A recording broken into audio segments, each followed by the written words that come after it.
Sharing member सपुल्याला मी सांगतोय, मी पिलेलोय. सपकाली माझी गाडी जमा केली खाली चौक्यावाडी. ठीक आहे, मी मेलो तर बेजा सपकाला सोडायची नाही कुणीच. हे माझं चॅलेंज आहे. बोले ना कालू काही काढणार नाही. हे शेरीची गाडी आणि फक्त शेरीची गाडी पकडतो. पिलोय बेचा आपण नाही बोलेलो एकदा कधी करू शकील त्याला पायाचे आधार मी चुकवणार लावण्याला. मी माझा शब्द होता फक्त शेरवानी एक शब्दामध्ये ना चांगलं माझ्या गोष्टीसाठी. ठीक आहे, मला काय माहिती नाही का की आठवड्याचा लय त्रास झाला आपल्याला, त्याच्यामुळे मी हे सगळं काम केलंय. सोडा, मला काय झालं तर बघून घ्या. वाटतं काय येतो तुम्ही, फक्त मी जगलो त्याची काम बी येऊन मारणार परत.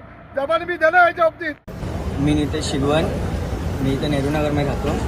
माझ्या वडिलांची गाडी पकडली. पण ते का पकडली ते काय ते 4 शीट घेऊन जायचं होतं. पकडली गाडी मध्ये घेऊन जायचं तर तिथं फाईन मारायची आणि तिथं फाईन घेऊन जायचं तर गाड्या RTO ऑफिसमध्ये डायरेक्ट तिथं घेऊन गेले. आणि तिथं आम्ही गेलो गाडी घ्यायला परत, तर इथे आम्हाला फाईन मारत आहेत. तिथे आमच्या गाडीची चावी काढून घेतात, फाईन मारत आहेत. किती 12,000ची फाईन मारली बघा. 12,000ची फाईन मारली आणि तिथं बोलत आहेत की मी गाडीच सोडणार नाही. आणि आता बोलतात 50,000 भरा तरच गाडी सोडायची बोलत आहेत.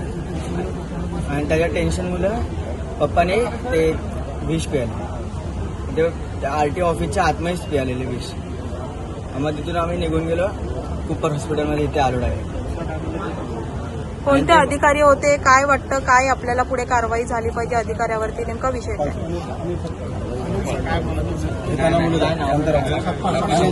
त्यांचं नाव आहे अनिल सपकाल.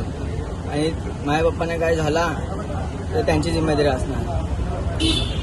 पुढे सरकारकडे काय मागणी करशील की काय झालं पाहिजे?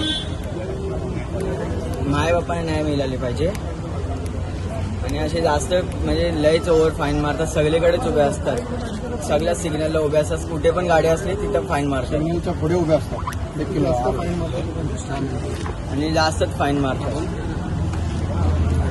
बरे सदस्य आज खूप दिवस म्हणजे आज खूप दिवस यांचा रेग्युलर सपकाळ म्हणून येत नाही, यांचा रेग्युलर त्रास आहे. सर्व शेअरिंगवाला रेग्युलर 5,000, 6,000, 12,000, 10,000 त्याशिवाय त्यांची फाईनच नाही कुठल्या गाडीवर. आणि सगळे नेहरूनगरमध्ये राहणारे लोक आहेत, त्यामुळे आम्हाला पार्किंग नाही. गाड्या सर्व संध्याकाळच्या बाहेर उभ्या असतात, त्यामुळे गाडीवरती 1,500, 2,000ची पार्किंगची फाईन आहे. असं खूप मतलब एकदम विचित्र परिस्थितीमध्ये आम्ही चाललेलो आहे. जर आम्हाला सरकारने, आणि आता ही गोष्ट तर तुमच्या समोर आहे काय झालेलं आहे, जर सरकारने आम्हाला न्याय नाही दिला तर आम्ही सर्व रिक्षा पार्ल्यातल्या बंद राहतील आणि सगळे रिक्षावाले आम्ही रस्ते उतरू.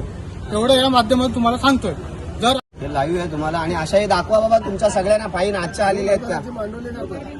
त्याच्यानंतर आमच्याकडे बोलतात 2,000चं आम्ही सेटलमेंट करतो.